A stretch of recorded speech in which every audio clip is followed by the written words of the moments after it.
What's going on, everyone? So today we have to talk about Squid. That's SQD. This is an AI project built on Arbitrum, and I think it's one of the better AI projects out there. But we got to talk about why it's pumping. We got to talk about what I mentioned in my previous video, the levels that I actually reached. Actually mentioned that we would reach inside the previous video, so that was pretty good. A pretty good call, pretty good play here. But we're going to talk about this. Remember, I'm not a financial advisor. None of this is financial advice.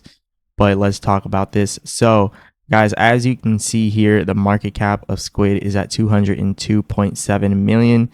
That's pretty good. The 24-hour trading volume down here is up 43.5% in the last 24 hours, 45.7% in the last 7 days, 35.3% in 14 days, 210% in the last 30 days, and 525% in the last year. And also, if you look here, I just posted a video on the 1st about Squid, about how it was about to take off again while it was at 20 cents. And then on the 29th, I actually made a video talking about Squid because I seen the potential, and that was all the way back here. You can see in July of 2025, July 29th, 2025. So let's actually look at this. So I first discovered Squid back here inside of the 29th, around the 29th of July. And you can see I mentioned that we could be having a pullback from here all the way down to 18 cents. And then it ended up breaking that, and then it kept going from there. And then this one right here, we had another discussion about Squid, our trend exhaustion on the daily chart. So this could indicate that we have a possibility to get to that 28-cent resistance, well, 29 cents resistance. And we just now reached that area, but haven't necessarily gotten all the way up to that 29-30-cent resistance. We're almost there, but we should be blowing past that area very soon here. And another thing that I really want to talk about here is why Squid is taking off. So if you look over here, this says Resolve AI has acquired Squid. So it says we're fusing the decentralized data lake with enterprise AI and digital asset payments. So they say it's the backbone for agentic commerce. So this is pretty big. This is pretty big because this company that they're bought up by now, they just now got bought by this company. This company is a little so-so right now. This is its all-time performance, down 40% of all time. It was at $9 here, the stock. And then if you actually look at their past 6 months, they've actually made a comeback. So they went from $1.13 all the way up to $5.78.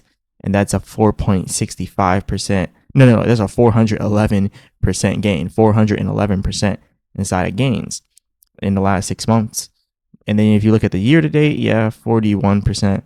But the last year and the maximum time period, they're still down 40%. So hopefully this stock continues to grow, and hopefully they don't pull Squid down with it. If it does go down, the market cap is at 1.86 billion inside of market cap, so that's pretty good. But yeah, we'll see how they keep this thing going, and we'll see if they're going to be able to continue to grow Squid even more.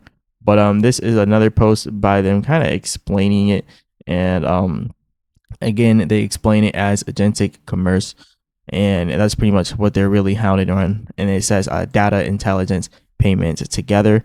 So this thing could definitely be the backbone of the AI community, like they're saying.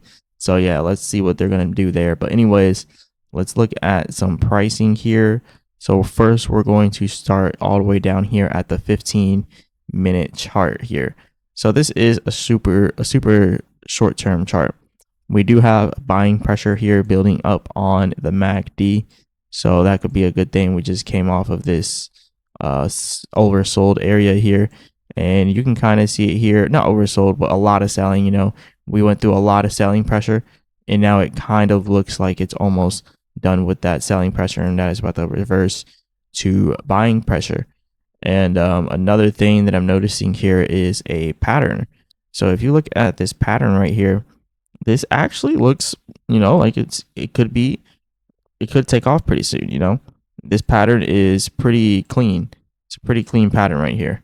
The only breaks is down here with the tip of that candlestick, but that happens all of the time. And if you look over here, you actually see that this pattern here looks quite similar to what we have here. So this is called an ascending triangle. And with an ascending triangle, we are coming into it from the bullish perspective. So we're coming into it bullish, right? We're coming into it on an uptrend. That's what makes it the ascending triangle.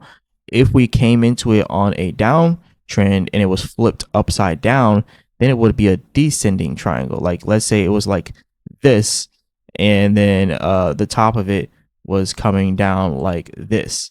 That would be descending, because then we would be coming down into it like this, and then we would start going through the pattern, and then we would break down. That's how a descending triangle works. Whereas you can see perfectly how the ascending triangle works right here. We're coming at it on an uptrend, and then we go through it, and then we break out of it. So with squid is pretty bullish right now. Actually, getting in right now is probably not a bad idea, but sometimes these patterns can give you a false signal, and this happens all the time. But the thing with these patterns is, are you a wedge pattern trader? And the reason why I say that is because me personally, I'm a wedge pattern trader. I will take every single wedge pattern trade that I possibly can, because I noticed with wedge pattern trades, it has about a 70% win rate. Like 30% of the time it's false, and then you'll see a bullish signal actually go down. And this is something a lot of traders don't talk about. This happens a lot. There's a reason why they say you always want to make more than what you lose. You got to cut your losses short. So let's say if this thing starts to come down here and then it breaks the support of 23 cents. Well, then I will set my stop loss on it down. Well, most crypto platforms, I don't think you can set stop loss on centralized exchanges. You got to do it manually. But I will stop my losses if this thing goes to 22 cents. So if I see it go down to 22 cents, I'm cutting my losses. But if it goes up and it just breaks this area, then I'm letting it run, because the main thing that you want to look out, and no, I don't hold any squid for anyone that's asking. I don't hold any because there's just too many gems to trade. But I do like to give you guys these opportunities and show you guys what's possible out there. And yeah, this thing's still bullish here on the MACD actually. But yeah, what I was about to show you guys before I got distracted there, we are looking for a resistance line, right? Since we're coming up here, we want to see where we're going to stop at when we break out. So that first area, I would say, would be around here at 279.279. That would be the first area to look for resistance. And you would, I know some people would look right here and be like, wouldn't it be 0.273? Because that's where this area is? No, because this one back here was a stronger candle. There was just more volume, and it was a stronger resistance area. Back here, that was just the gap of the wick, right? But that wasn't actually like, anything serious. So yeah, 0.279 is that first level that you have to watch out for. So let's come back over here to the chart that we were looking at before. I think we were actually looking more so at this 1 hour chart. So yeah, when you see this pattern that it's making, it should break out to the upside. But remember, anything can happen when you're trading. If it does break out to the upside again, I'm looking for this level here. And yeah, that's not a big gain from where we're at now. That's, well, yeah, actually that kind of is. It's 10%, and it's probably going to do that 10% fairly quickly. And then 15% going up to 29 cents. So yeah, this could be a really good trade. I don't know how much further upwards it'll go. So let's go ahead and break out the daily chart here. So we kind of don't have enough information about how much further upwards it'll go, but we can assume here that the next Fibonacci could be the next area after 29 cents. 45 cents is that next Fibonacci. So we might have a lot more growth in store for squid. But anyways, I think this thing can take off pretty soon. This pattern here is just a little bit too clean for it not to take off. But again, anything can happen. And if you see it going below 22 cents, if you see it hit 22 cents and go below it, look at this support here. It's completely breaking all structure if it goes down to 22 cents, which is about this far out. Like if it comes this far out of that pattern, then that pattern is officially broken. So you want to get out at 22 cents right there. If not, if it keeps running, let that thing keep running, especially if you're doing some type of leverage. Hey, just let it keep running. And as long as it doesn't go below 22 cents, you're good. You let it keep running. But yeah, I would say for this run, I don't know how much further it's going to go. So I would literally just look at it from the perspective of like, if I was making this trade myself, I would get out at 29 cents. That's just me personally at 29 cents. Cause let's say it gets to that 29-cent resistance and it gets rejected right before it can hit 30 cents. Cause the resistance is actually at 29 cents. So let's say it gets rejected at 29 because it can't pass and gets a 30. So 29 cents might be a good level for you guys to get out, especially for you people that have been in for a while and you're just doing a short trade. But if this is something that you're trying to trade like long term, then I guess you can go ahead and do that and, let it perform the way it does. There's no telling of how far this thing can go because it hasn't been out for that long. And the stock that it's connected to isn't doing so good because they just got bought out by that Revolve stock. But that stock's not doing too good. It has been doing good in the past year, but since 2019, no. But anyways, this is all I got for you guys today. This could be a simple trade, but remember everything I said. Watch it, play it back again if you have to. If you guys want me to go over something specific, I see a lot of people putting specific things there. I can't just go over random coins. And also, there's a lot of people making requests. And most of these trades that I'm putting out here are hitting. So you guys, if you want to support the channel to help me continue to do this, because I do this for free on YouTube. YouTube hardly pays me anything. Go ahead and become a member of the channel. YouTube's still going to take 30% of it. But if you become a member of the channel, it's only $9.99 a month, which is $9.99 a month.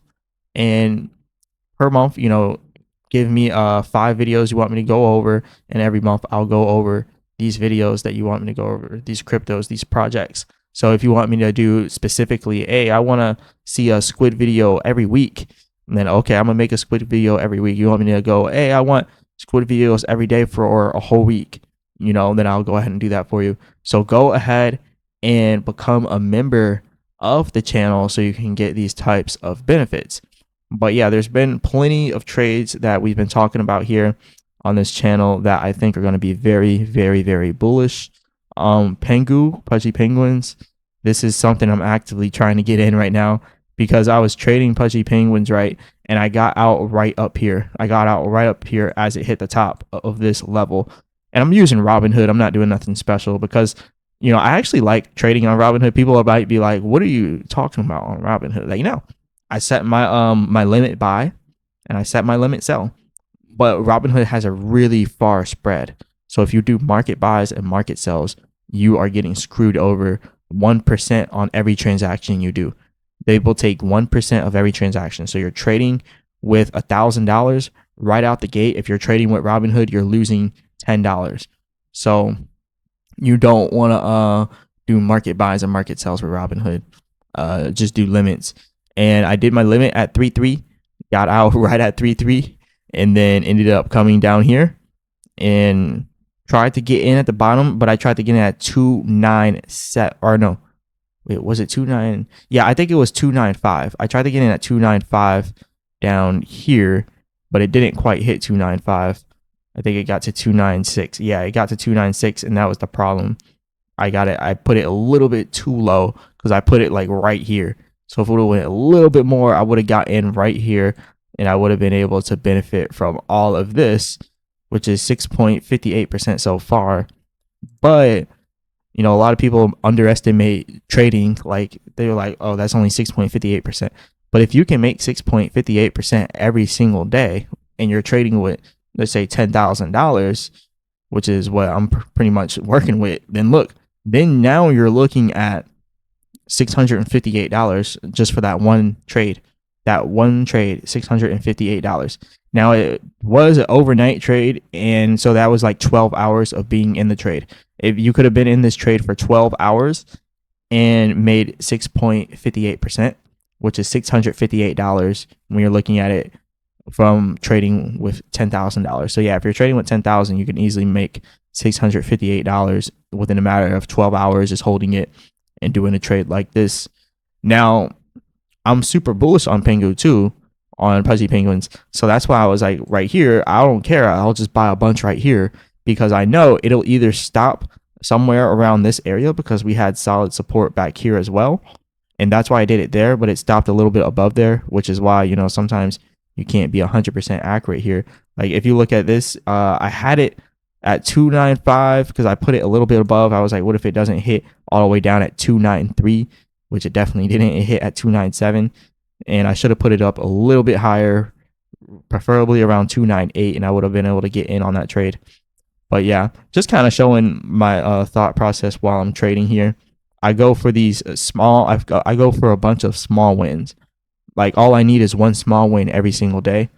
And my philosophy is 5% per day is going to keep the job away. So if you have 5% per day, then you will never have to work. If you just do 5%, even just with $10,000, you don't have to work at that point because of 5% per day is $500 when you're looking at it from the perspective of $10,000.